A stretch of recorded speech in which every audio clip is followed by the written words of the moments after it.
안녕하세요. 식물보호기사 박찬희입니다.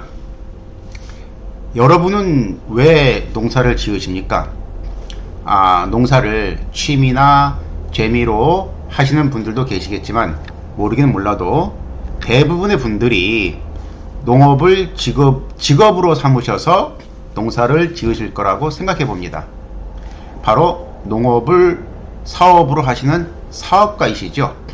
농작물을 수확해서 시장에 판매하여 돈을 벌기 위해서일 겁니다.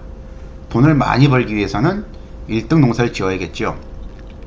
제가 농사똑똑TV를 처음 개설하는 동영상에서 드린 말씀이 있는데, 농사의 원리를 알면은 농사도 쉬울 것이다 라고 드린 말씀이 기억이 납니다.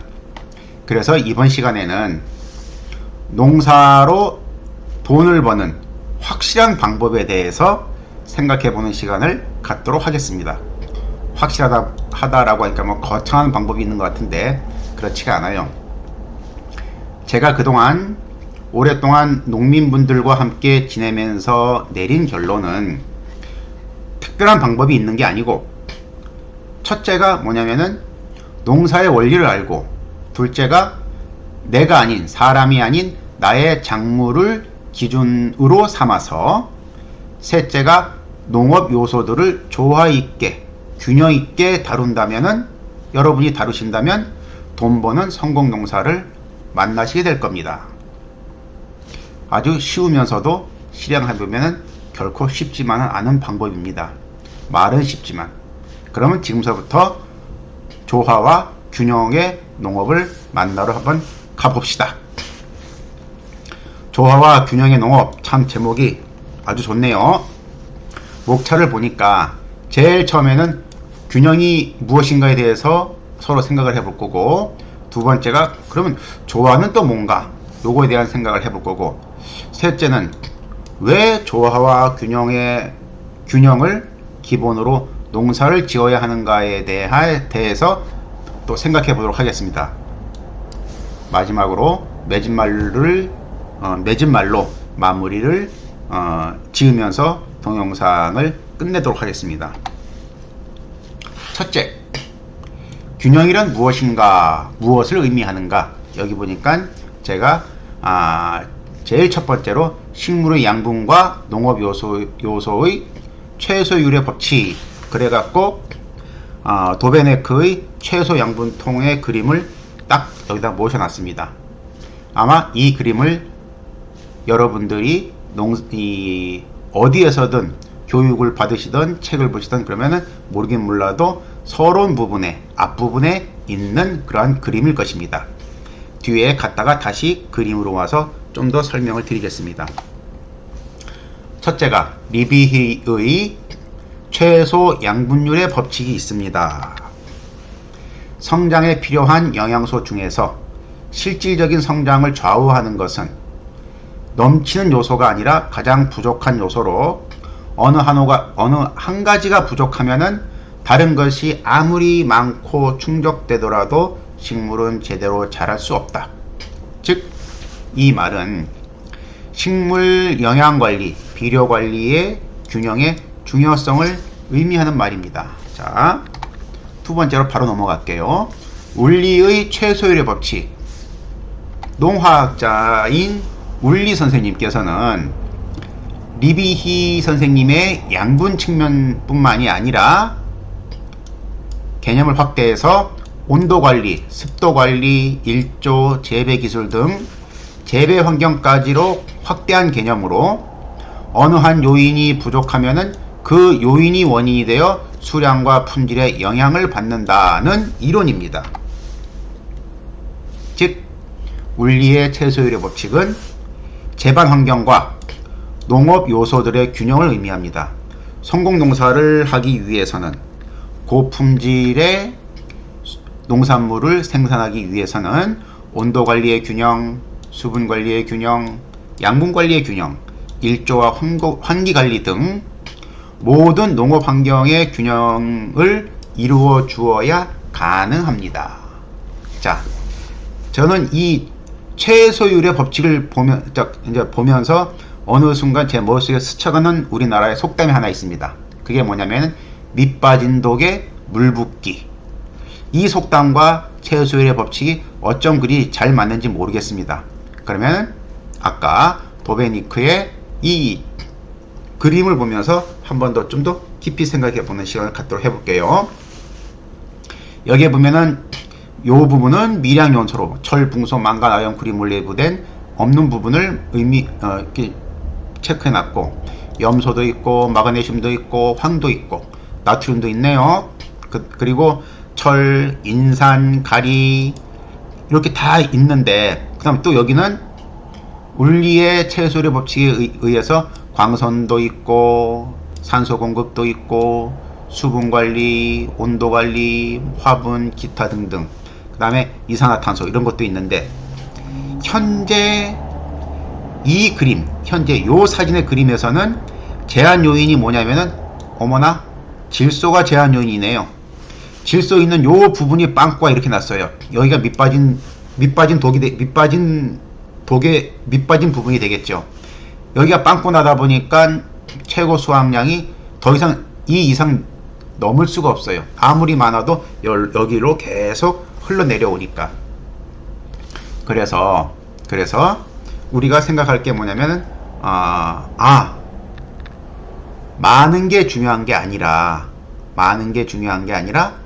부족함이 없도록 균형 있게 양분 공급도 우리가 농사 지을 때 해주는 게 훨씬 유리하고, 그 다음에 양분뿐만이 아니라 물리 선생님의 최소율의 법칙까지 적용을 한다면은 온도 관리라든가 습도 관리라든가 일조, 환기, 재배 기술 등 여러 가지를 다 그 작물 중심으로 생각해 갖고 부족함이 없도록 균형 있게 맞춰주는 게 굉장히 중요한 사실이라는 것을 우리가 배우게 되죠.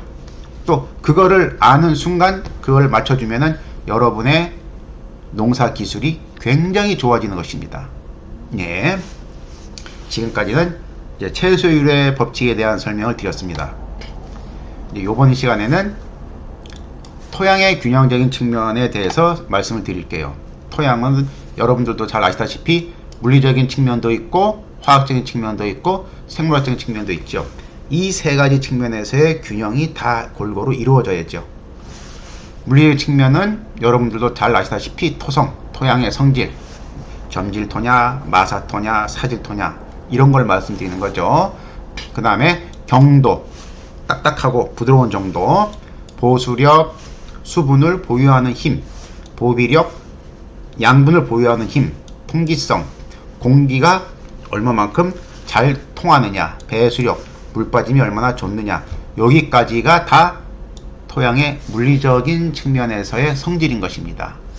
그 다음에 화학적인 측면은 pH, 산도, EC, 전기전도도, 염류집적을 측정하는 거죠. 그 다음에 CEC, 양이온 치환 능력, EH, 산화전이, 이런 것들은 토양의 화학적인 측면인 것이죠. 그 다음에 생물학적인 측면은 토양 내에 있는 미소동물이라든가 유익균, 유해균의 미생물 등이 토양 내에서 균형적으로 이루어져야 농사가 잘 됩니다. 토양 관리에서 물리적인 측면, 화학적인 측면, 생물학적인 측면에서 어느 한쪽이나 두 쪽만 좋은 상태가 아닌 세 가지 측면에서 모두 균형이 잘 이루어져야 농사가 잘 되는 것이죠. 지금까지 균형에서 세 번째 파트까지 알아보았고, 네 번째 파트는 뭐냐면 식물 자체의 생리적 측면의 균형입니다. 뭐냐면은 TRU를 먼저 적어놨고, 그 다음에 CN율, 그 다음에 GD 균형, 이러한 식물 자체의 대사 활성, 그 다음에 생리적인 측면에 대해서도 균형이 필요하다. TR율은 지상 부분의 지하부의 무게비를 말하는 거죠. 즉 지하부의 중량만큼 지상부의 수확량을 얻을 수 있다. 이 뜻인 것이죠. 예. 그 다음에 CN율은 여러분들도 잘 아시다시피 탄소 대 질소의 비율인 것이죠. 그래갖고 C는 동화양분을 의미하는 거고, 질소는 영양원을 의미해서 영양생장으로 가느냐 생식생장으로 가느냐. 그리고 또 CN율이 높으면은 활성도가 많아지는 거고, 광합성을 원활하게 해서 포도당이라든가 탄수화물을 많이 만들 수 있는 그렇게 우리가 해석할 수가 있겠죠. 또 하나가 GD 균형이라고 적혀 있습니다. 이 GD 균형도 굉장히 중요한 의미입니다. Growth, Differentiation. 이건 뭐냐면 생장과 분화의 균형을 의미합니다. 성장만 하는 게 아니라 기간의 분화도 균형을 이루어져야 되죠. 성장 쪽으로 치우치다 보면은 영양생장으로 가버리기 때문에 생식생장이 덜 되게 되죠. 그래서 영양생장과 생식생장의 밸런스를 맞추는 게 굉장히 중요한 부분이죠. 그리고 이 식물 자체의 생리적인 측면의 균형도 잘 이루어져야 성공 농사를 할 수가 있겠죠. 자, 마지막이 뭐냐면은, 균형에서 마지막 측면이 뭐냐면은, 제가 생각해 본 게 인간의 가치관과 정신적인 측면이 균형이 가장 중요하다는 거예요. 어느 한쪽으로 치우치지 않는 균형적인 사고방식이 중요합니다라고 저는 적어 놨어요. 여러분들의 농민분들 만나보면 어떤 분들은 일반 농업을 하는 분들도 있고, 어떤 분들은 유기농업을 하는 분들도 있고, 어떤 분들은 자연농업 이런 걸 하시고, 또 어떤 분은 친환경 농업을 한다. 그러면서 각자 나름대로의 어떠한 본인만의 특정한 농업을 주장하면서 그거를 실행하고 계시는 분들이 많은데, 만나보니까 좋은 게 뭐냐면 이런 거 구분하지 말고 식물 중심의 사고방식이면서 편견이 없는 정신적 균형이 중요합니다. 요 얘기를 꼭 써놓고 싶었어요. 들려드리고 싶었었고, 사실 이게 핵심이거든요. 농사의 주인공은 사람이 아니라 식물입니다. 사람이 중심이고 기준이라는 생각이 참으로 무서울 때가 많아요. 어떤 분을 만나게 되면은, 유기농업을 하는 분을 만나게 되면은 일반농이나 화학농 하는 분들을 굉장히 좀 그렇게 생각하시고, 그리고 본인 작물한테는 12가지 필요한 무기양분이 작물인 필요한데 유기자재만 사용하다 보니까, 그래서 작물이 많이 좀 안 좋아지는 이런 것들을, 즉 편식을 해서 생기는 생리장애를 많이 겪고 계시더라고요. 근데 바뀌지가 않아요. 우리의 생각이, 그분의 생각이, 아니면 우리의 모두의 생각이. 중요한 건 농사의 주인공은 사람이 아니라 식물입니다. 사람이 중심이고 기준이라는 생각이 참으로 무섭습니다. 농사와 자연의 모든 것은 변화하는 환경에 알맞게 적응하고 순리를 벗어나지 않으면서 생존하려고 합니다.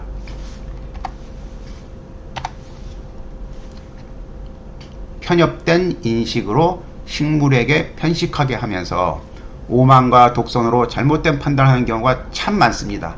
우리 사람이. 그래서 사람의 인식이 참 무섭더라고요. 그래서 꼭 드리고 싶었던 말씀이, 아까 식물과 토양과 환경 이런 거에다가 꼭 우리의 인간의 정신적인 측면, 우리의 가치관도 한번 더 생각해보는 시간을 가졌으면 좋겠다 싶어서 이 부분도 일부러 한번 넣어봤습니다. 사람 중심의 농업에서 식물 중심의 농업으로 기준이 바뀌면 농사도 쉽습니다. 식물에게 균형적인 양분을 넣어주고 여러가지 환경을 맞추어 주기 때문에 작물이 생리장애가 덜 생기고 잘 자라게 되죠. 사람의 인식이 진짜 중요한 부분은 어디냐면은 바로 이거죠. 새로운 농사법을 빨리 받아들이고 어제보다 나은 오늘의 농사 재배 기술을 습득해서 내 작물한테 잘해주는 겁니다. 이게 진짜 중요한 것 같아요. 식물 중심인 사고 체계를 바꾸는 게 사람 중심이 사고 체계가 아니라 식물 중심인 사고 체계로 바꾸는 게 조화와 균형의 농업의 핵심입니다. 지금까지가 균형에 대해서 설명을 드렸습니다. 자, 그러면 조화란 무엇인가? 조화는 말 그대로 영어로 하모니죠, 하모니. 예. 아까 균형적인 측면에서 생각을 해보면은 인간의 정신적 측면과 식물의 재반 환경, 토양과 식물체 내의 활성도, 여기에 사람의 농민의 재배 기술까지 합쳐져서 이루어진 여러 농업 요소들끼리의 균형적인 어울림이 바로 조화입니다. 예. 그래서 조화란 제가 그냥 일부러 한번 도식을 만들어 봤어요. 조화란 정신적 균형 더하기 환경 균형 더하기, 여기서 환경은 물관리와 환기관리 등등등, 온도관리 등등등 더하기 토양의 균형 더하기 작물 생리적 균형 더하기 재배기술, 인간의 재배기술 더하기 기타 농업 요인의 균형의 합이 하모니입니다 라고 조화의 도식도를 제가 한번 만들어 봤습니다. 하나만 하는 게 아니라 여러 가지가 다 이루어져서 균형의 합이 바로 조화이죠. 예. 조화와 균형의 농업을 완성하면은 성공 농사는 저절로 따라오죠. 자연의 법칙을 지키면서 인간의 재배 기술과 결합을 하였기 때문입니다. 그러면 왜 조화와 균형을 기본으로 농사를 지어야 하는가? 요거에 대해서도 한번 생각해 보겠습니다. 조화와 균형의 농업에는 편협이나 편식이 없습니다. 무엇보다도 가장 중요한 농사의 기준을 작물에 두었기에 작물이 건강하게 잘 자랄 수밖에 없어요. 또 조화와 균형을 이룬 농산물은 상품성도 굉장히 좋죠. 고품질의 농산물을 생산해내죠. 그런데 그 결과로 사람의 건강에도 이바지하지요. 즉 양분의 균형적인 관리를 받고 자란 작물이 불균형적인 양분 관리를 받은 작물보다 더 건강하고 맛이나 당도, 색깔, 저장성, 풍미도 훨씬 좋겠지요. 더불어 우리 인간의 몸에도 그 농작물을 먹는 영양원으로 섭취하는 우리 사람의 몸에도 더 좋고 건강을 유지하도록 합니다. 또 수확량도 증대하지요. 결과지요. 생리장애가 많이 발생하지 않으니 등해품도 줄고, 등해품이 뭐예요? 시장에 팔 수 없는 상품성을 갖고 있는 농산물이죠. 그 등해품도 줄어들고 생육에 불리한 요건이 감소하다 보니 엄청난 수확량을 줍니다. 이거는 현장에서 경험을 해보면 농사 잘 짓는 분은 그만한 이유가 그만큼 있었습니다. 또 농사를 못 짓는 분은 못 짓는 분만큼의 그만한 이유가 있었었고요. 그런데 시장에서 내다 팔아갖고 통장에 꼽히는 돈은 2배, 3배 차이가 나는 경우가 종종 있었습니다. 이게 바로 조화와 균형의 농사를 해야 하는 이유지요. 자, 농민에게는 당연하고 쉬운 농사법이고 사람에게는 안전하고 건강한 먹거리의 공급을 줄 수가 있고 소비자에게 기꺼이 선택받는 성공하는 농업이죠. 조화와 균형의 농업이. 그래서 조화와 균형의 농업이 바로 정도 농업이라고 저는 결론을 내릴 수 있습니다. 물론 제 주관적인 생각이지만요. 그러면은 맺은 말로 마지막으로 드리고 싶은 말씀은 제가 한 15년 전에 밀양에서 우연히 만난 80세가 넘으신 어떤 농민분이 계신데 그분과 대화하면서 그분이 저한테 해주신 말씀을 대신 전해드리면서 조화와 균형의 농업에 대해서 마무리를 하려고 합니다. 그 80된 어르신께서 저한테 말씀해 주시기를 본인 경험담, 평생의 경험담을 말씀해 주셨는데, 농사를 잘 짓기 위해 젊었을 때부터 지금까지 다양한 수많은 영농 방법을 경험해 보았지만, 동원해 보았지만은 그동안 깨우친 게 뭐냐면, 내가 키우는 작물이 불편하지 않고 과하지도 않고 부족하지도 않게 미리 잘 맞춰 주면은 저절로 되더라. 그리고 꼭 뒤에 붙여주신 말씀이 뭐냐면은, 마치 부모님 모시듯이 내 자식 키우듯이 작물에게 대해주니 그 다음부터는 농사가 잘 되더라. 그 어르신의 말씀이 저의 가슴에 딱 박혀 있거든요. 아, 농사는 이런 마음으로 지면 되겠구나.